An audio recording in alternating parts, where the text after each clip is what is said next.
Chapter 2. The Open Road.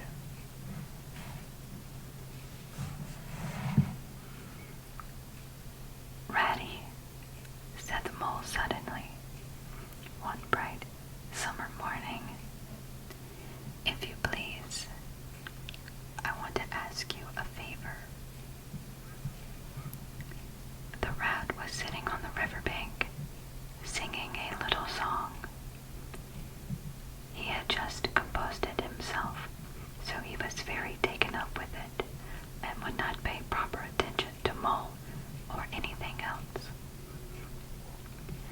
Since early morning, he had been swimming in the river in company with his friends the ducks. And when the ducks stood on their heads suddenly, as ducks will, he would dive down and tickle their necks just under where their chins would be, if ducks had chins, till they were forced to come to the surface again in a hurry, sputtering and angry and shaking their feathers at him. For it is impossible to say quite all you feel when your head is under water. At last they implored him to go away and attend to his own affairs, and leave them to mind theirs. So the rat went away and sat on the river bank in the sun and made up a song about them, which he called Duck's Ditty. All along the backwater, through the rushes tall, ducks are a-babbling up tales all. Ducks' tails, drakes' tails, yellow feet a-quiver, yellow bills all out of sight, busy in the river. Slushy green undergrowth where the roaches swim, here we keep our larder, cool and full and dim. Everyone for what he likes, we like to be, heads down, tails up, dabbling free. High in the blue above, swifts whirl and call, we are down a-babbling, up tails all. "I don't know that I think so very much of that little song, Rat," observed the mole cautiously. He was no poet himself, and didn't care who knew it, and he had a candid nature. "Nor don't the ducks neither," replied the rat cheerfully. "They say, why can't fellows be allowed to do what they like, when they like, and as they like, instead of other fellows sitting on banks, watching them all the time, and making remarks and poetry and things about them? What nonsense is all it?" That's what the ducks say. "So it is, so it is," said the mole, with great heartiness. "No, it isn't," cried the rat indignantly. "Well then, it isn't, replied the mole soothingly.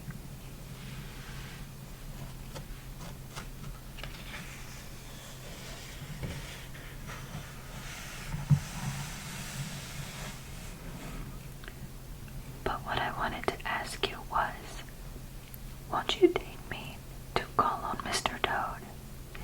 I've heard so much about him, and I do so want to make his acquaintance."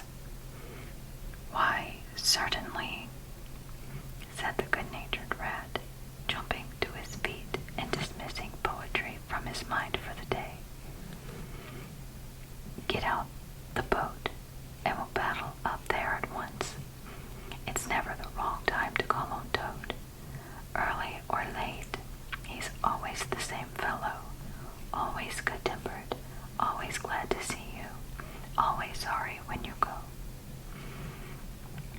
He must be a very nice animal," observed the mole as he got into the boat and took the sculls, while the rat settled himself comfortably in the stern. "He is indeed the best of animals," replied Rat, "so simple, so good-natured, and so affectionate. Perhaps he's not very clever. We can't all be geniuses, and it may be that he is both boastful and conceited, but he has got some great qualities, has Toady.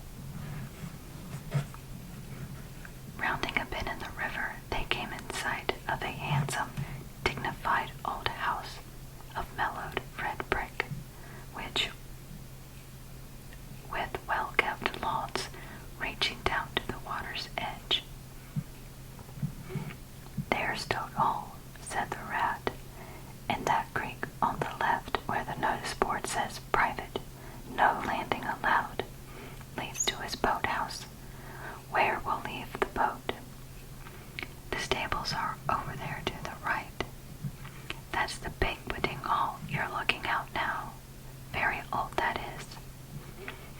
Toad is rather rich, you know, and this is really one of the nicest houses in these parts, though we never admit as much to Toad."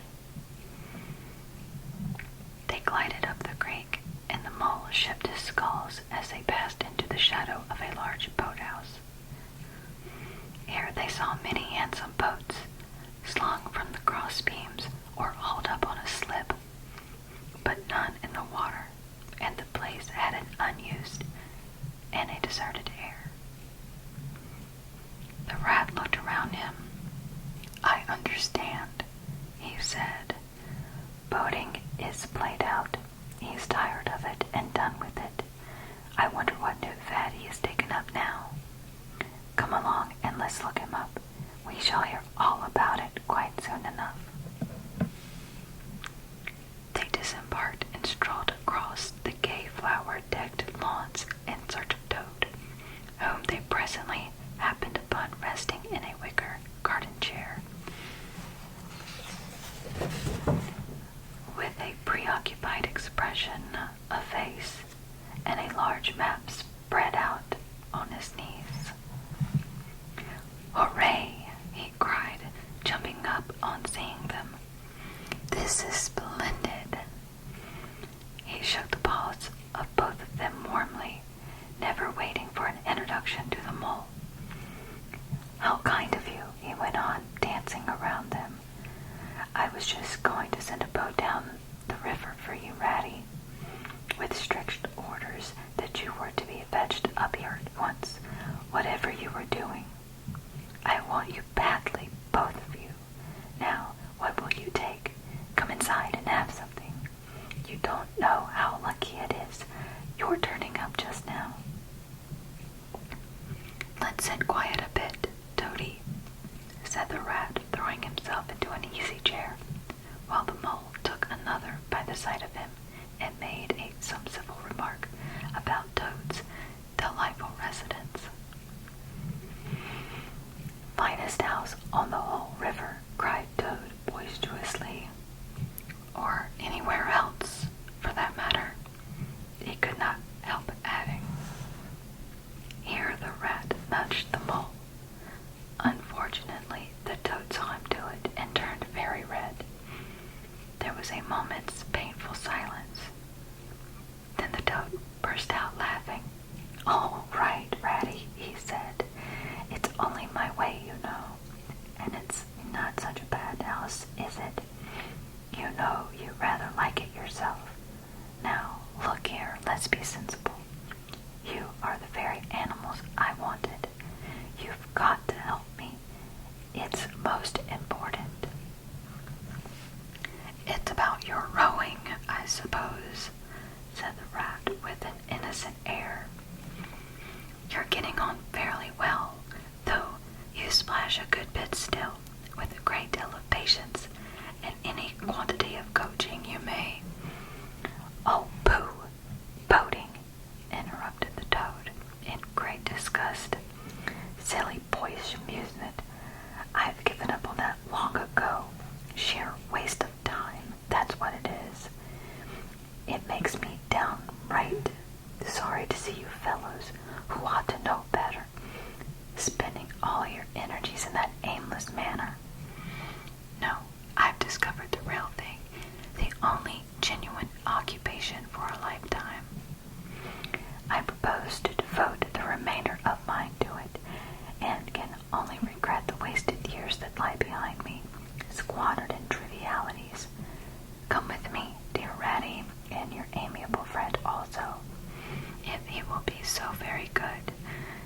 just as far as the stable yard, and you shall see what you shall see.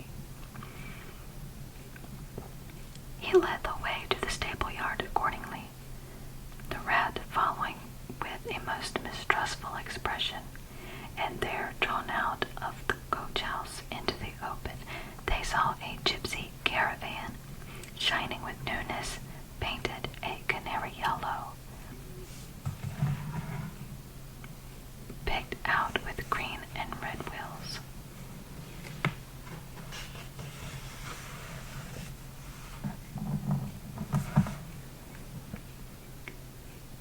"There you are," cried the toad, straddling and expanding himself. "There's real life for you, embodied in that little cart.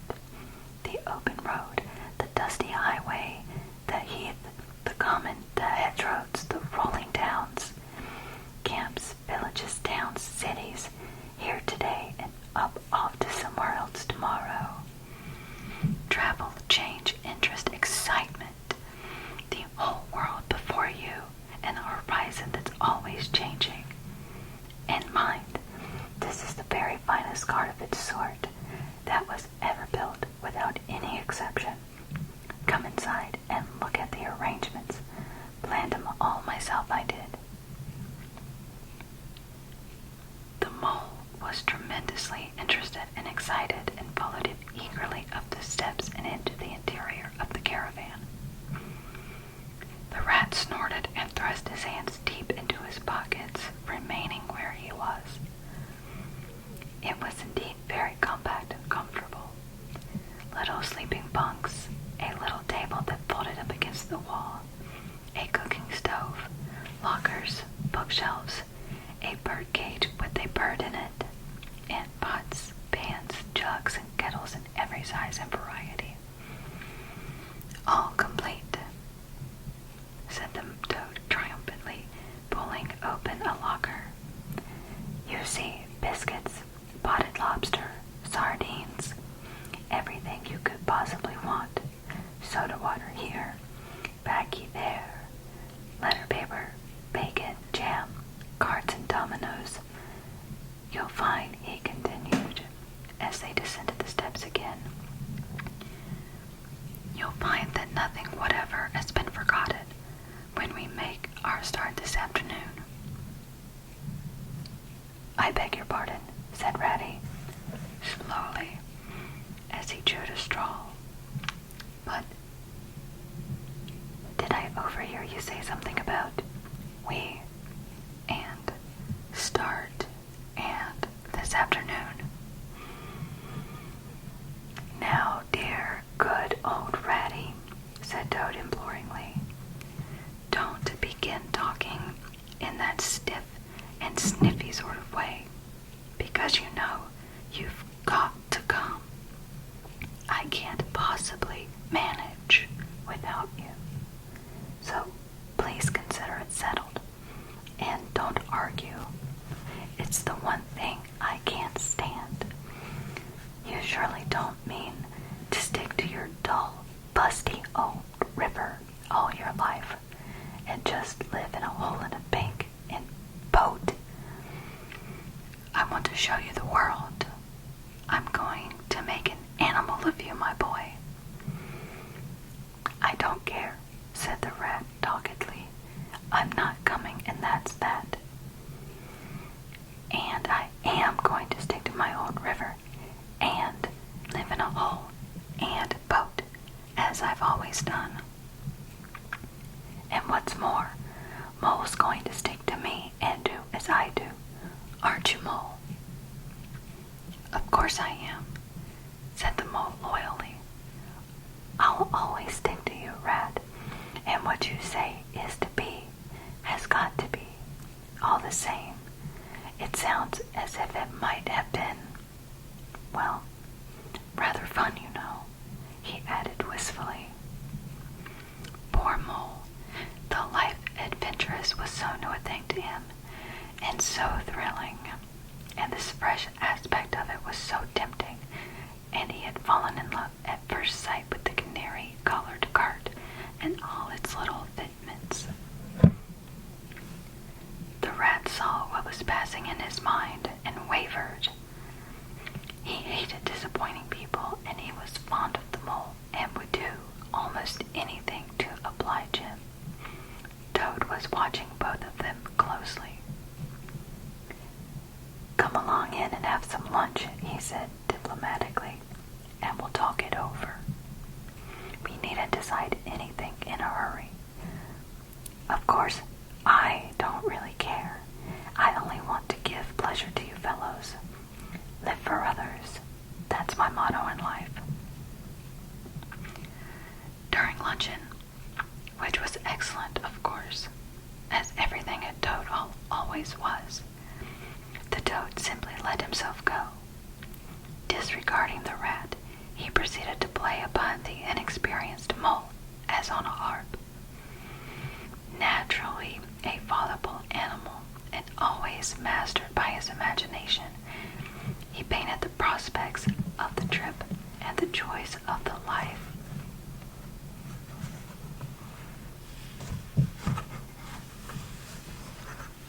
And the open roadside in such glowing colors that the mole could hardly sit in his chair for excitement.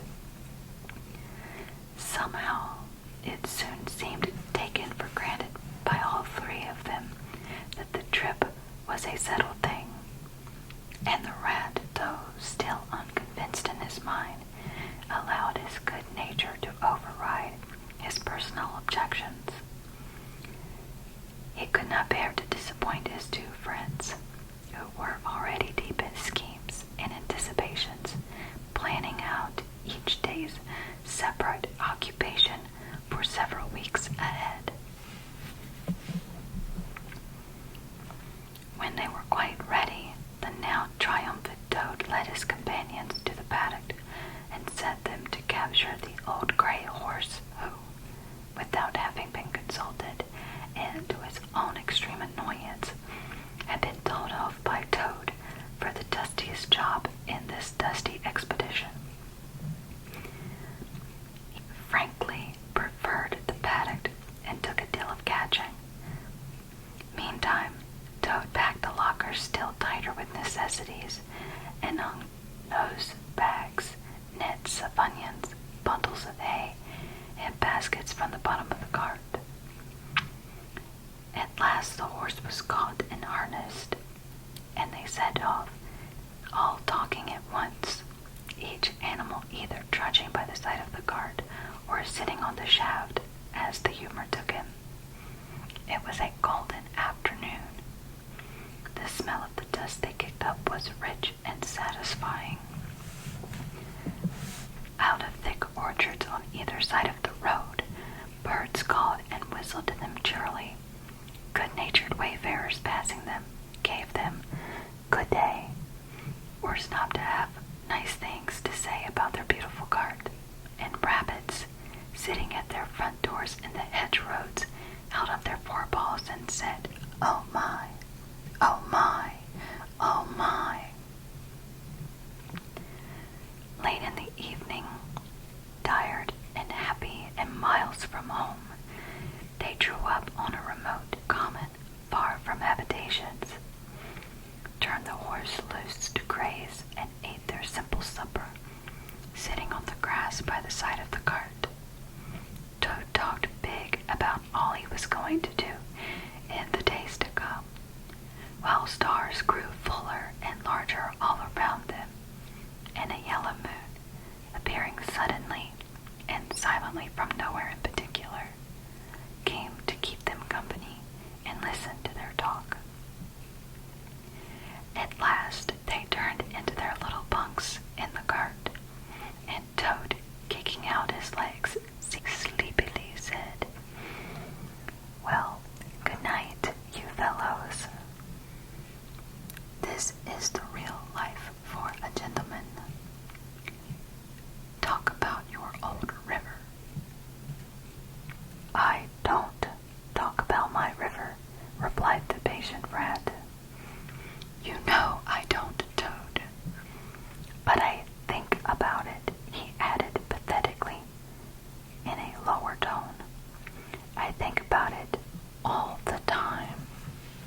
Thanks awfully, but I ought to stick by Toad till this trip is ended. It would be safe for him to be left to himself. It won't take very long. His fads never do. Good night. The end was indeed nearer than even the rat suspected. After so much open air and excitement, the toad slept very soundly, and no amount of shaking could rouse him out of bed the next morning. So the mole and rat turned to, quietly and manfully, and while the rat saw to the horse and lit a fire and cleaned last night's cups and platters and got things ready for breakfast, the mole trudged off to the nearest village, a long way off, for milk and eggs and various necessaries the toad had, of course, forgotten to provide. The hard work had all been done, and the two animals were resting, thoroughly exhausted, by the time the toad appeared on the scene, fresh and gay, remarking what a pleasant, easy life it was they were all leading now, after the cares and worries and fatigues of housekeeping at home. They had a pleasant ramble that day over grassy downs and along narrow by-lanes, and camped as before on a common, only this time the two guests took care that Toad should do his fair share of work. In consequence, when the time came for starting the next morning, Toad was by no means so rapturous about the simplicity of the primitive life, and indeed attempted to resume his place in his bunk, whence he was hauled by force. Their way lay, as before, across country by narrow lanes, and it was not till the afternoon that they came out on the high road, their first high road, and there disaster, fleet and unforeseen, sprang out on them. Disaster monumentous indeed to their expedition, but simply overwhelming in its effect on the after career of Toad. They were strolling along the high road easily, the mole by the horse's head, talking to him, since the horse had complained that he was being frightfully left out of it, and nobody considered him in the least. The toad and the water rat walking behind the cart talking together. At least, Toad was talking, and Rat was saying at intervals, "Yes, precisely." And "What did you say to him?" Thinking all the time of something very different, when far behind them they heard a faint, warning hum, like the drone of a distant bee. Glancing back, they saw a small cloud of dust, with a dark center of energy advancing on them at incredible speed, while from out the dust a faint boop boop wailed like an uneasy animal in pain.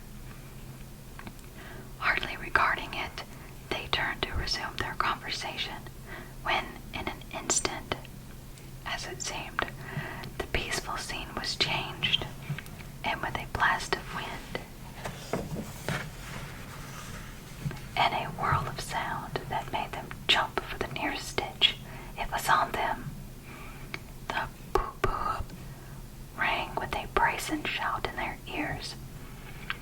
They had a moment's glimpse of an interior of glittering plate glass and rich morocco, and the magnificent motor car, immense, breath-snatching, passionate, with its pilot tense and hugging his wheel, possessed all earth and air for the fraction of a second, flung in an enveloping cloud of dust that blinded and enwrapped them utterly, and then dwindled to a speck in the far distance, changed back into a droning bee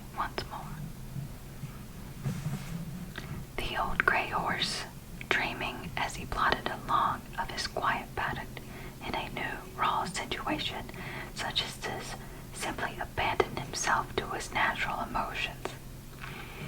Rearing, plunging, backing steadily, in spite of all the mole's efforts at his head, and all the mole's lively language directed at his better feelings. He drove the cart backwards towards the deep ditch at the side of the road.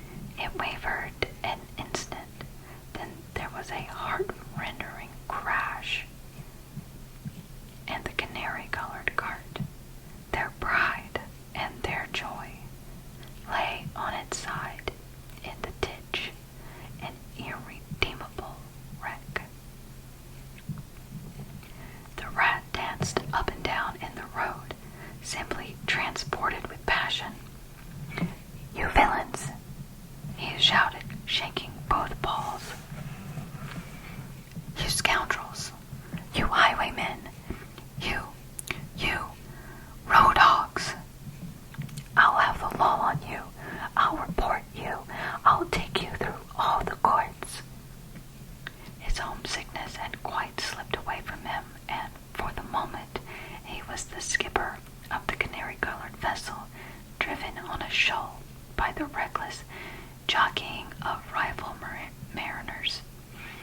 And he was trying to recollect all the fine and biting things he used to say to masters of steam launches when their wash, as they drove too near the bank, used to flood his parlor carpeted home. Toad sat straight down in the middle of the dusty road. His legs stretched out before him and stared fixedly in the direction of the disappearing motor car. He breathed short.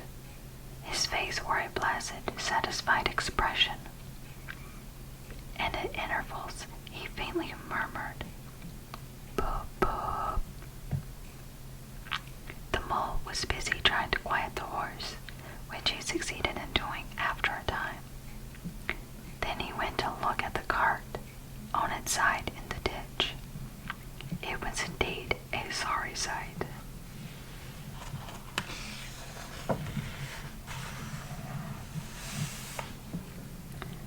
Panels and windows smashed, axles hopelessly bent, one wheel off, sardine tins scattered over the wide world, and the bird in the bird cage sobbing pitifully and calling to be let out. The rat came to help him, but their united efforts were not sufficient to right the cart. "Hi, Toad," they cried. "Come and bear a hand, can't you?" The toad never answered a word or budged from his seat in the road. So they went to see what was the matter with him. They found him in a sort of trance, a happy smile on his face, his eyes still fixed on the dusty wake of their destroyer. At intervals he was still heard to murmur, "Boop, boop." The rat shook him by the shoulder. "Are you coming to help us, Toad?" he demanded sternly. "Glorious, stirring sight," murmured Toad, never offering to move. "The poetry of motion, the real way to travel, the only way to travel. Here today, in next week tomorrow, villages skipped, towns and cities jumped, always somebody else's horizon. Oh, blitz, oh, boo-boo, oh my, oh my." "Oh, stop being an ass, Toad," cried the mole despairingly. "And to think I never knew," went on the toad in a dreamy monotone. "All those wasted years that lie behind me, I never knew, never even dreamt. But now that I know, now that I fully realize, oh, Oh, what a flowery track lies spread before me! What dust clouds shall spring up behind me as I speed on my reckless way? What cars I shall fling carelessly into the ditch in the wake of my magnificent onset? Horrid little carts, common carts, canary-colored carts. What are we to do with him? Asked the mole of the water rat. Nothing at all, replied the rat firmly, because there is really nothing to be done. You see, I know him from old. He is now possessed. He has got a new craze, and it always takes him that way in its first stage. He'll continue like that for days now, like an animal walking in a happy dream, quite useless for all practical purposes. Never mind him. Let's go and see what there is to be done about the cart. A careful inspection showed them that even if they were successful in riding it by themselves, the cart would travel no longer. The axles were in a hopeless state, and the missing wheel was shattered into pieces. The rat knotted the horse's reins over his back and took him by the head, carrying the bird cage and its hysterical occupant in the other hand. Come on, he said grimly to the mole. It's 5 or 6 miles to the nearest town, and we shall just have to walk it. The sooner we make a start, the better. But what about Toad? Asked the mole anxiously as they set off together. We can't leave him here, sitting in the middle of the road by himself, in the distracted state he's in. It's not safe. Supposing another thing were to come along. Oh, bother Toad, said the rat savagely. I'm done with him. They had not proceeded very far on their way, however, when there was a pattering of feet behind them, and Toad called them up and thrust a paw inside the elbow of each of them, still breathing short and staring into vacancy.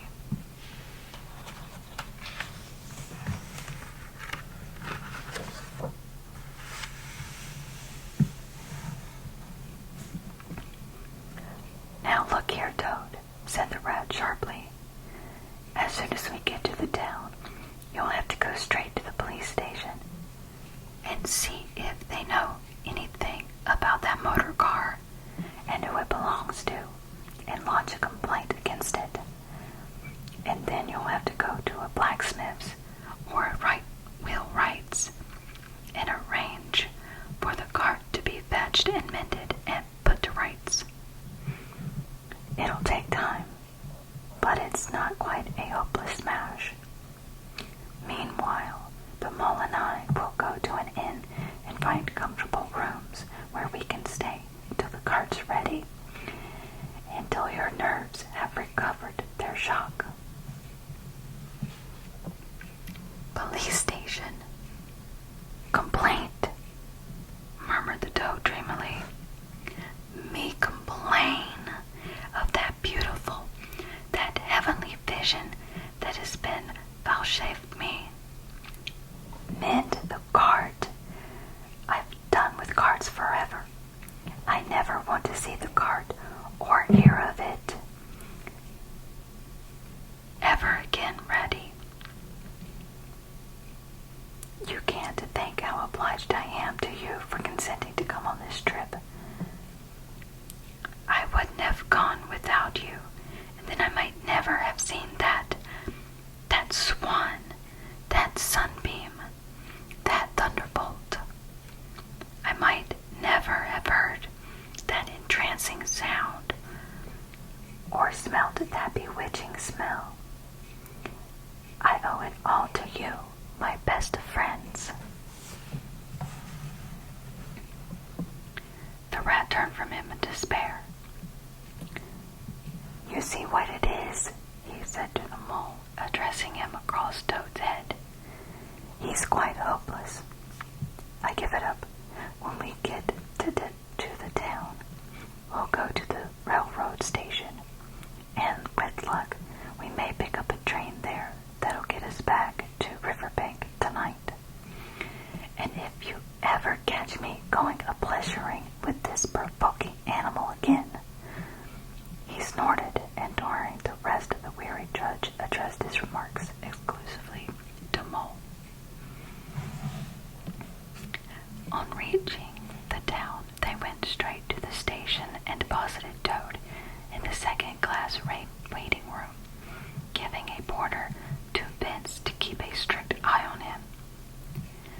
They then left the horse at an inn stable and gave what directions they could about the cart and its contents. Eventually, a slow train having landed them at a station not very far from Toad Hall, they escorted the spellbound, sleepwalking Toad to his door, put him inside, and instructed his housekeeper to feed him, undress him, and put him to bed.